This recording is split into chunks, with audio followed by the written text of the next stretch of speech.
Exam ख़राब गया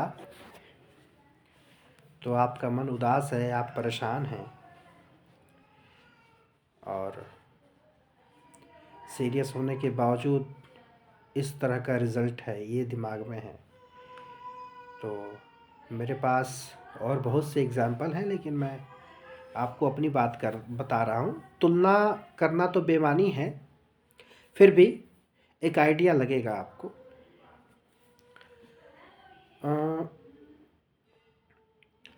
village development officer, जिसको पंचायत सचिव कहा जाता है, सेक्रेटरी भी बोलते हैं लोग गांव में, वो एग्ज़ाम दिया था मैंने। इंटरेस्टिंग बात यह है कि कई फेज का एग्ज़ाम था। हमारे यहाँ की एक बड़ी दिक्कत ये है कि जितना छोटा लेवल एग्ज़ाम का उतने ज़्यादा बवंडर रहता है उसमें। तो उसमें मैंने रिटन यानी ऑब्जेक्टिव था वो क्वालिफाई किया।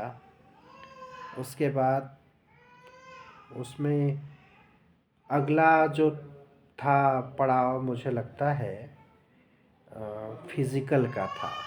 फिज़िकल वाला पड़ाव ऐसा रहा कि उसमें चलना भी था कुछ किलोमीटर दौड़ना था एक ही दिन, कुछ किलोमीटर तक साइकिल चलानी थी, तो लॉन्ग जंप करना था, वो भी हो गया।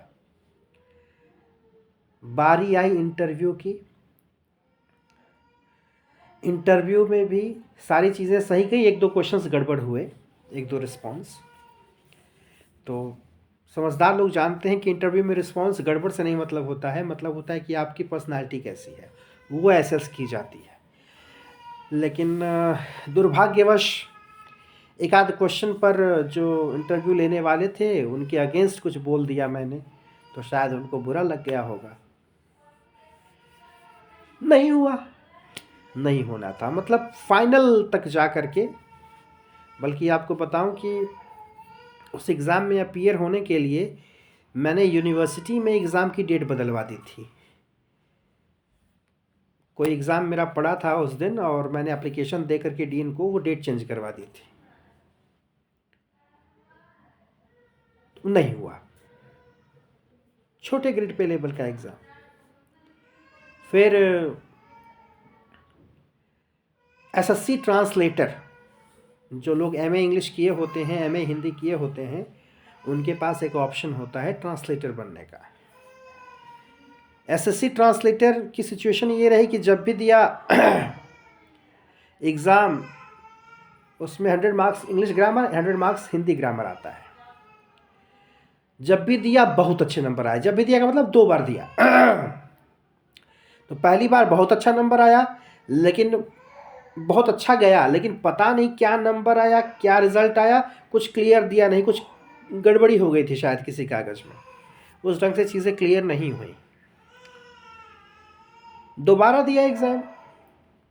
अगर मुझे सही से याद है तो उसमें प्री में मेरा 200 में लगभग 172 या 76 नंबर आया था। उसमें 90 प्लस आंसर सही था ग्रामर का और 80 प्लस जो है हिंदी का था। उल्टा बोल दिया क्या? 90 प्लस हिंदी का था, 80 प्लस इंग्लिश का था। मेंस जब हुआ उसका, तो मेंस में भी नंबर 160 समथिंग आया, 80% के आसपास आया था। जब काउंसलिंग के लिए मैं गया तो जितने लोगों से मैंने बात की वहां पर, सबका नंबर मुझसे कम ही था। आई वॉज डैम श्योर कि अब तो होना है यार, ट्रांसलेटर बन जाएंगे सेंट्रल गवर्नमेंट में। काउंसलिंग हुई तो पता चला कि जिस पद के लिए मैं एलिजिबल था भरते समय, बिना डिप्लोमा का जो पद था वो पद ही हटा दिया गया। मतलब one of the best candidates होने के बावजूद इलाहाबाद से मुंह बना करके वापस आना पड़ा। अच्छा, मुझे कोई फर्क नहीं हुआ, आई वॉज ओके यार, ठीक है, होता है। मतलब ऐसा लगा कि नौकरी बस पास आते आते छूट गई।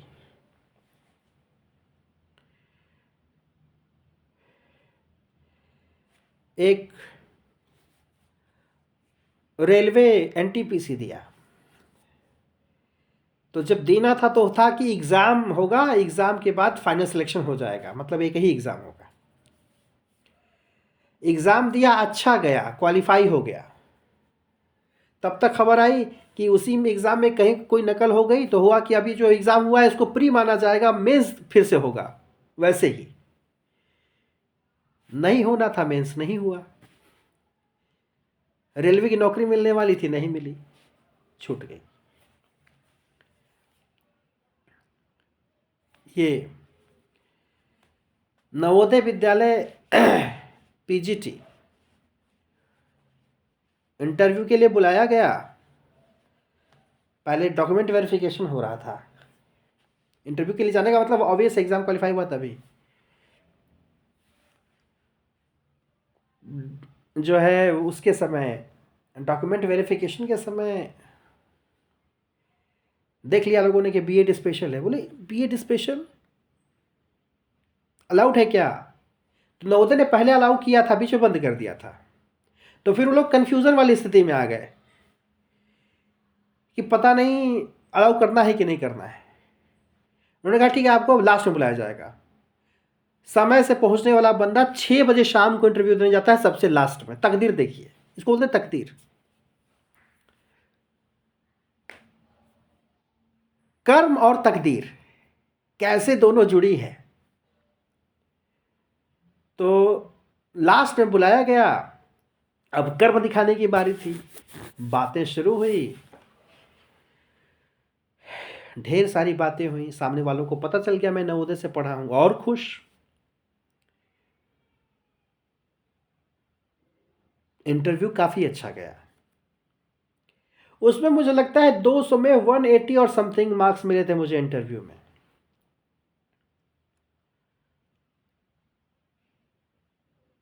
लेकिन डाउट था कि पता नहीं लेंगे सबके, नहीं कंसीडर करेंगे कि नहीं करेंगे। लेकिन अल्टीमेटली कंसीडर किया गया, और काफ़ी समय के बाद जो है कॉल लेटर आया। और जब कॉल लेटर आया तो 3 बार आया उसका कॉल लेटर नवोदय का।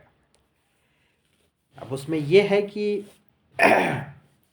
जब उसका कॉल लेटर आया तब मैं ऑलरेडी जॉब में था दिल्ली में, और यूपी हो चुका था। तो मेरे पास ऑप्शन यूपी का था। अगर यूपी का ऑप्शन नहीं रहा होता तो मैं नवोदय में चला गया होता। तो अच्छा, उसके पहले झारखंड पीजीटी हुआ था। झारखंड पीजीटी में इतने अच्छे से अटेम्प्ट किया मैंने, मुझे 2 ही बार तो ज़िंदगी में लगा ही कि पेपर मेरे लिए ही बना है। एक बार बीएचयू का एंट्रेंस देते समय, और एक बार झारखंड पीजीटी देते समय, क्योंकि लग रहा था सारे क्वेश्चंस मुझे आ रहे हैं। बीएचयू वाले समय में अपने को रोकना पड़ा, बस करो आनंद, नेगेटिव मार्किंग है, दिक्कत हो जाएगी। तो 45 मिनट में करके बाकी समय बैठे थे चुपचाप कि अब नहीं करना। झारखंड वाले में पता नेगेटिव मार्किंग था कि नहीं, वो जो था उसमें लगा कि मेरे लिए ही बना है, उसमें क्वालिफाई नहीं हुआ। कुछ नंबर से, 2-4 नंबर से रह गया। झारखंड पीजीटी क्वालिफाई नहीं हुआ। हो भी गया रहा था तो बीएड स्पेशल की वजह से वो शायद लेते भी नहीं। और भी कुछ एग्जाम्स होंगे जो दिए होंगे, मुझे याद नहीं। कुछ ऐसे चलते फिरते भी दे लिया है, मनमौजी टाइप में भर दिया, दे लिया। इंटरव्यूज़ की तो स्थिति ये रही, मैं आपको बताऊं। बनारस में पीजी कंप्लीट करने के बाद, पता नहीं नेट हुआ था उस समय या नहीं हुआ था, एक विद्यालय में पढ़ाने गए, प्राइवेट स्कूल में, कि दे लेते हैं इंटरव्यू। पहले रिटन हुआ, फिर प्राइवेट में पता नहीं वो आईएएस बना रहे थे सब, क्या बना रहे थे। 12 लोगों का पैनल था, और कैंडिडेट को खड़ा करके इंटरव्यू ले रहे थे सब। तो इस तरह से क्वेश्चंस जो है पूछना शुरू किए सब। उसमें भी 1-2 लोगों से मेरी ठन गई। कुछ ऐसा क्वेश्चन पूछा, मैंने कहा क्वेश्चन ही आपका गलत है। तो ऑब्वियस है, ऐसे लोगों को कौन लेना चाहेगा। वहाँ उसका सिलेक्शन हुआ जिस लड़की को कोचिंग में मैं पढ़ाता था, जो मुझसे लिटरेचर पढ़ने आती थी, उसका सिलेक्शन हुआ, क्योंकि उसी को लेना था, पहले से कंफर्म था, वो वहीं पढ़ाई रही थी पहले से ही, एक फॉर्मेलिटी के लिए लिया गया। एक स्पोकन इंस्टीट्यूट था बनारस में, जो चलाने वाले भाई साहब थे, उनकी अंग्रेजी खुदे गड़बड़ थी, नोटिस निकालते थे उसमें ग्रामेटिकल मिस्टेक्स होता था। काशी गौरव, जाने दीजिए, रिकॉर्ड कर रहा हूँ, काहे नाम ले रहे हैं। काशी गौरव नहीं था, कोई और था। तो अब उनको जो है मैंने कह दिया कि भैया ऐसा है, ठीक है, मैं जानता हूँ कि जिसको अंग्रेजी बिल्कुल नहीं आती वही आता है आपके यहाँ पढ़ने, लेकिन बाय द वे कोई ऐसा इच्छुक आए आपके यहाँ जो है रिसेप्शन पर पढ़ने के लिए, साथ में किसी जानकार को लेता है कि चलो देखो तो कैसा माहौल है वहाँ का, तो कमी निकाल देगा ना कि इन सबों की नोटिसें गड़बड़ है, तो ये क्या अंग्रेजी पढ़ाएंगे। अब भाई साहब को वो बात ईगो पर लग गई कि हमने पॉइंट आउट कर दी उनकी कमी। हमारे सीनियर थे, so called senior, so called PhD research scholars. तो एक दो दिन बाद मुझे कॉल आई कि कुछ बच्चों ने कहा है कि सर ढंग से पढ़ा नहीं पा रहे, जबकि बच्चों का रिस्पॉन्स तो क्लास में पता चल ही जाता है। और ये एक दो दिन बाद नहीं हुआ था, एक आध महीने बाद हुआ था। तो कितना बुरा लगा होगा भीतर से, सच में। मैंने उस समय की स्थिति ये थी, मैं इतना परेशान था उस समय, जो लाइफ में था मेरे, मैंने उसे शेयर किया तो उसने कहा कि तुमको लोगों के वैलिडेशन से कब से फर्क पड़ने लगा, कि लोग तुमको वैलिडेशन देंगे तभी तुम हो, नहीं तो तुम नहीं हो। तो कहने का मतलब ये है कुल जमा बात कि अगर आप लायक हैं तो आपको वैलिडिटी मिलेगी, समय लगेगा। हाँ, धीरे धीरे रिकग्नाइज किया जाएगा। और देखिए भाई, सफलता होती है तो शोर करती है, जब आप असफल होते हैं तो लोगों को पता नहीं चलता। हमारे को जूनियर्स कहते हैं, अरे भैया आप तो जो एग्जाम देते क्वालिफाई कर जाते हैं। कैसे क्वालिफाई कर जाते हैं? अगर जो एग्जाम देते क्वालिफाई कर जाते तो हो सकता है हम आज IAS ऑफिसर होते कहीं। आपको बता दूं, मैंने UPSC भी दिया हुआ है 1-2 बार, मज़े के लिए ही, सही तैयारी कभी नहीं कर पाए। हाँ, UPSC छूटा है कि UPPSC छूटा है, क्या छूटा है, लेकिन बिना तैयारी के थोड़ी हो जाएगा। खैर, तो बात यही है कि, और अगर बात नेट की करें, हमारी एक सहधर्मिणी जो इस समय स्टूडेंट बनने का प्रयास कर रही हैं, उन्होंने कहा कि जनवरी से पढ़ाना शुरू करिए, जून में मेरा नेट क्वालिफाई हो जाए। मैंने कहा भैया मेरा खुदे 5 बार में हुआ है।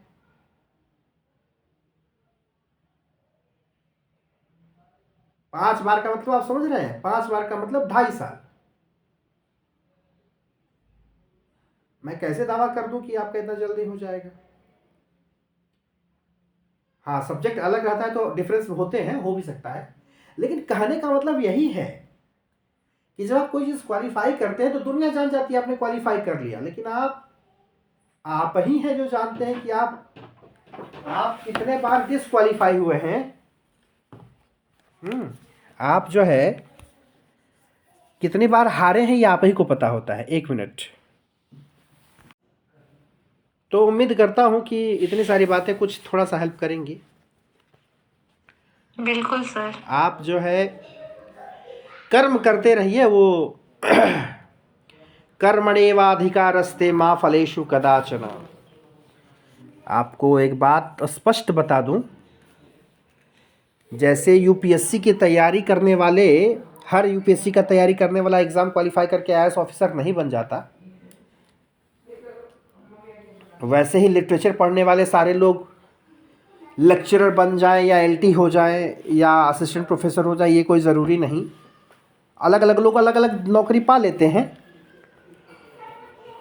लेकिन इतना ज़रूर कहूँगा कि लिटरेचर अगर मन से पढ़ लीजिएगा तो 2-4 फ़ायदे बड़े अच्छे होंगे। एक तो ज़िंदगी को जीना सीख जाइएगा। ज़िंदगी में कितना भी फ्रस्ट्रेट रहिएगा, कितना भी डिप्रेशन में रहिएगा, उससे बाहर निकल जाइएगा, और आज के समय में ये बहुत ज़रूरी है। और दूसरा ये कि ये लैंग्वेज ऐसी है, इरफान साहब थे कहते थे कि English in India is, Irfan का मतलब जो एक्टर थे, इरफान हबीब की बात नहीं कर रहा, कहते थे कि नहीं, शायद मैं गलत हूँ, शायद ये मनोज कुमार ने कहा है, मनोज वाजपेयी ने कहा है, English is a skill in India, not a language, it's a skill. तो ये स्किल है, ये जिसके पास है वो ज़िंदगी में कुछ ना कुछ तो कर ही लेगा। ठीक है, ये कहा कि मैं आपको डिमोटिवेट नहीं कर रहा हूँ, मैं कह रहा हूँ कि आप जिस रास्ते पर हैं आपको मंजिल मिलेगी ही मिलेगी, लेकिन कौन सी वाली मिलेगी इसकी गारंटी नहीं है। LT ना मिले GIC मिले, GIC ना मिले नेट मिल जाए, है ना। ट्रांसलेटर, अब तो आपकी अंग्रेजी अच्छी हो गई है, मैं तो कहूँगा आप SSC ट्रांसलेटर भरा करिए। ठीक है, मुँह मत बनाइएगा सुन करके, SSC ट्रांसलेटर भरिए और एग्ज़ाम दीजिए अच्छे से। खैर उस पर बातें बाद में, आलोक जी जुड़े हुए हैं, हो सकता है नाराज़ हो जाएं कि मतलब यही सारी बात करने के लिए हमको यहाँ जोड़ा गया है। क्यों सर, कुछ कहेंगे? पूरे बताइए, बच्चा क्या है? क्या क्या दिए हैं और क्या क्या बचा है? थोड़ा कुछ भी नहीं है, सब रेलवे से लेके banking, SSC, CDS, NDA, CPF, CPO, PGT, GIC। कहाँ कहाँ तक पहुँचे, ऐसे नहीं बताइए, थोड़ा सा डिटेल में जाइए। मेंस था, कहीं इंटरव्यू था, कहीं मेरिट आउट हुआ, यही था। शुरुआत के दिनों में तो प्री था, फिर उसके बाद मेंस होने लगा, फिर इंटरव्यू तक गए, इंटरव्यू क्लियर हुआ तो मेरिट आउट। भाई साहब CDS के SSB में मुझे लगता है 2-3 बार जा चुके हैं। CDS का SSB में जाना ही बड़े गर्व की बात होती है। जब आप तमाम एग्ज़ाम्स को क्वालिफाई करते हुए SSB तक जाते हैं, वहाँ आपका बहुत बाकायदे 5 दिन का इंटरव्यू होता है अलग अलग फॉर्मेट में। तो भाई साहब वहाँ के रिटर्न हैं। भाई साहब ने SSC CGL वगैरह दिया हुआ है, क्वालिफाई किया हुआ है, कहीं एक जगह जा कर के रुक जाना पड़ा है। और PGT था, वो भी क्लियर था। PGT भी था, PGT का इंटरव्यू भी दिए हैं ये। और लेकिन ये है कि अब जो बंदा SSC CDS की तैयारी कर रहा है, वो लिटरेचर में जब आया तो उसने धूम मचा दी, वो हमसे कम समय में नेट क्वालिफाई हो गया। नेट मेरा दूसरे अटेम्प्ट में निकला था, क्योंकि ये लोग फोकस्ड लोग हैं, ये लोग एकदम फोकस बना करके काम कर लेते हैं। पहला अटेम्प्ट मैंने 2015 में दे रखा था। अच्छा, एंड द सेकंड अटेम्प्ट 2022 में दिया, तो वो 2022 वाला हुआ। बीच में मैंने कोई नेट वगैरह नहीं दिया, देख लीजिए, तो लाइन ही चेंज थी मेरी। तो आप जो है LT का एग्ज़ाम ख़राब जाने पर दुखी हो रही हैं, और यहाँ पर क्या क्या क्वालिफाई करके लोग बैठे हुए हैं। होता है, खैर सबकी अपनी अपनी जर्नी है। और देखिए जर्नी, एक बात कहूँगा, लिटरेचर में लिटरेचर एक चीज़ सिखाता है कि वो क्या है, वो एक गाना कोई है ना, पता नहीं याद नहीं आ रहा अभी, जिसका मतलब यही है कि जो मज़ा यात्रा में है वो पहुंचने में नहीं।